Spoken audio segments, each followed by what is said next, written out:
Welcome back to the Fecka Show. We are going to be discussing free agency impacts for running backs, what this means for the team. So just dial in. Starting off, Kenneth Walker. Now, here's the thing. You're the Super Bowl MVP. You're the belle of the ball. Everyone's loving you. Like Miss Congeniality during the final season or whatever it was, the final pageantry. I don't know, but he signed a massive 3-year, $43 million deal with the Chiefs. Now, this is great. So, historic postseason run you're coming off of, and you're joining a Chiefs team that struggles with the rush. They're ranked 25th in rushing yards, and they're explosive home run rusher, just not there. Not there. And I think they were last in explosive rate every single season. And now here is the impact, right? When you are Patrick Mahomes, people are scared of you. I get that. But they don't go ahead and stack the box because when you play Sam Darnold, they're not that scared of you. I get it, Sam Darnold, all the respect in the world, but I'm giving Patrick Mahomes all day over Sam Darnold. I mean, Patrick Mahomes has more Super Bowls. I'm taking Josh Allen. Josh Allen has no Super Bowls. I don't think he has a Super Bowl appearance. Go ahead and really dig into who is Sam Darnold, right? I don't know. That's something for Sam Darnold's therapist to find out who he really is. But when we are on the story of Kenneth Walker, the explosive rate is what really matters here. And since he's facing lighter boxes, you would anticipate that to continue. In the Chiefs' offensive line, they made some moves this offseason. It's really not as bad as you think it is. Even I've been overreacting to it a lot in the live stream, so go ahead and give me a subscribe if you want to go ahead and join those live streams. But here's the fantasy impact. Honestly, it's almost net-net. So he's not going to be splitting as many carries as he was over in the Seahawks. So my personal thing is that this is a huge improvement for him. I know I said net a few seconds ago, but it's a big win when I really go ahead and think about it because Kenneth Walker now is going to be the solidified running back one for this Chiefs team. This Chiefs team should be able to move the ball, should be able to score a ton. So that's why I love Kenneth Walker. The only thing that gives me a little bit of pause is if they treat him as just a purely, all right, first couple down running back, go ahead and give me an explosive play. Red zone usage is what's going to scare me. I mean, we know they brought in Charbonnet for a lot of that over at the Seahawks, but we know Kenneth Walker, after Charbonnet got injured, he can score. The kid has a nose for the end zone, so I do anticipate Kenneth Walker being able to get it done here. But you're going from a great team who won the Super Bowl to arguably better position, Travis Etienne Jr. Now, I know there's a whole news conference that came out where it's like, oh, this is how you really say my name. I didn't listen to it. Am I a bad guy? Potentially. I'm a grown-up. I don't eat my vegetables, and I'm wearing NFL and then also a scary guy on the bottom whose name is Hulk. Travis Etienne, Louisiana native, coming back home to the Saints. 4-year, $52 million contract. And now Etienne departs Jacksonville as one of the most productive backs they've ever seen. Trevor Lawrence and him were able to really get on the same page last season with Liam Cohen. Now he steps into a dome environment, which is going to suit his speed and receiving ability. And you also have Shuck. Shuck has been just reuniting this entire Saints team, and now they're able to move the ball a little bit. Now, of course, with Etienne coming in, you have Kamara saying bye-bye, which feels right?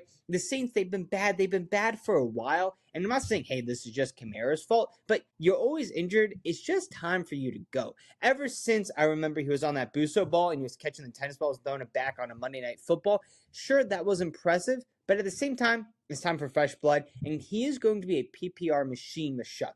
He's going to be able to rush it, but also in a lot of short yard situations, Shuck is going to be in his sophomore year. He's going to be able to dump it off to Etienne a lot, and I love that for him. Now, essentially, this does end his Jaguars era. It's going to be a brand new role. However, I think net for fantasy football stakes, it's going to still be the same.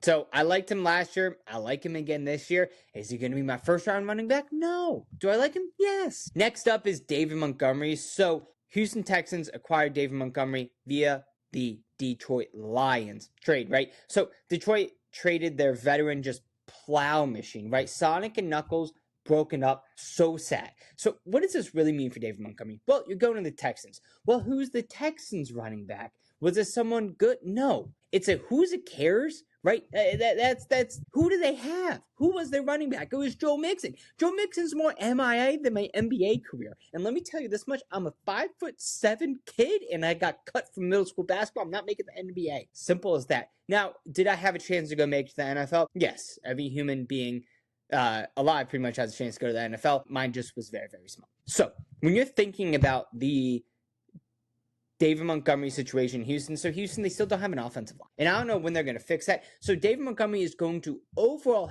help the Houston Texans. So maybe that's going to have a positive impact on, maybe if you want to toss a little cheddar cheese on the Houston Texans win total. I mean, that defense is still nasty, but their offensive line. So what are you going to do about it? I don't know. But David Montgomery is going to be able to help protect CJ Stroud a little bit longer. But again, we're not talking about win totals on this show. We're talking about fantasy football and footback relevance here. So I think this is a worse move for David Montgomery. The reason is because you're going to a very high-powered offense of what the Lions was in a somewhat equal split. Like we saw towards the end of the season, obviously he didn't get as many carries with the injury and everything going on, but he got a lot of touchdowns. Here, he's going to be the RB1, but they're not going to be able to move the ball anywhere near what the Lions were able to do. Now, what does this mean for the Detroit Lions? Well, you're thinking to yourself, Gibbs, he's going to be running free. He's going to be a solidified RB1. Take him. And what I will tell for you that is, like, if you want to get Sherlock with it, if you want to dig into what's really going on here, yes, take Jahmyr Gibbs every single chance you can. But they got another running back. It's Isaiah Pacheco. Isaiah Pacheco coming from the Chiefs. Isaiah Pacheco in a worse situation. Like, you were maybe the RB1 in Kansas City. Maybe you weren't the running back one in Kansas City. Who am I to really say? All I know is that you're not as good as David Montgomery. And when it comes to it, they're going to hand the ball off to Jahmyr Gibbs every single chance they can. So I love that for Jahmyr Gibbs' fantasy value. But overall, for the team of the Lions, I kind of think that's worse for their win total. David Montgomery was a good back. He was great when you need him in specific usage situations. So I love David Montgomery. Don't really like him going to the Texans for him. I like him as a person and a ball player, though. Unless he's a bad guy. I don't know. I don't know anything about him. Next up is Devon Achane. So I told a lot of people I was not high on him coming into this season. Turns out I was pretty wrong on that. He had a very good fantasy season, but the McDaniel era is finally over. Tua's gone. Tua's on the Falcons.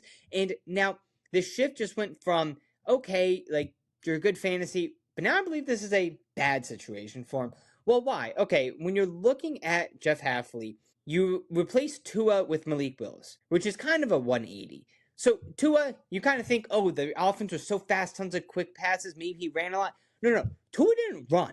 Tua's like me after I eat 15 Twinkies. Like, I don't want to run. I want to sit on the couch and maybe just throw a ball, right? That's as much as it could happen. So Tua does not run. Well, what kind of impact does it have on Achane if he doesn't run? Achane's getting the carries. Well, Achane also likes to catch the ball a lot. Achane catches the ball, and he runs the ball. So he was a PPR god. He was able to do this a lot. But with Malik Willis, it's the whole commodity code thing, right? Where it's, hey, we could throw it. Oh, but we can just tuck it and run. And quarterbacks who want to go ahead and tuck it and just run for the first down are more likely to do so. It's truthfully as simple as that, people. If you tuck it, you run, you're not going to dink and dive and dump it off. Simple as that. Mike McDaniel's done. So, what do I believe this means for Achane? Well, I am putting him in the worst situation category because this is a just worse flat-out situation for him. Simple as that. Bijan Robinson. So, Tyler Allgeier is finally out of Atlanta. So, this gives Bijan a little bit of wriggle room, and we're going to see him become the solidified number one again. Not that he wasn't the solidified number one again, but he was just splitting his carries. Even if it was, 10% of carries, Allgeier should not have been getting 10% of carries. John should be getting every single carry. He should be getting 95% of carries. But in reality, that's not what's happening. With Allgeier going somewhere else in free agency, Bijan never has to do I'm just going to sit out for the dirty work carries. He actually gets to get them.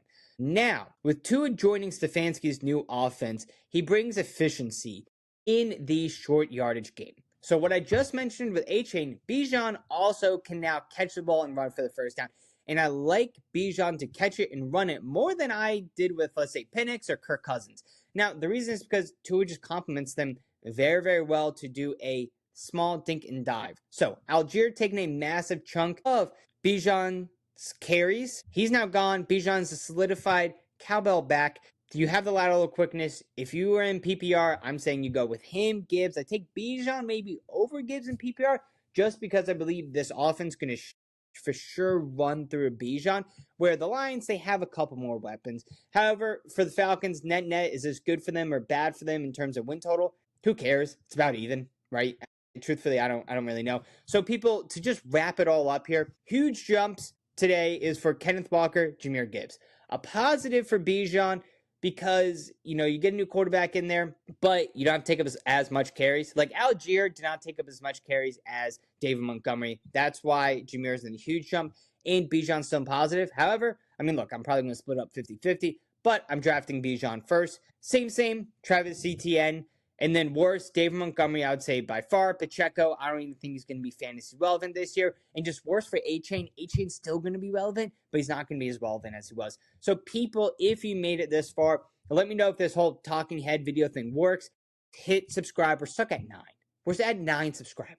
And now we all know this is better, like eating the dense piece of chocolate cake. So go ahead and just hit the subscribe button. You probably won't see until the season starts.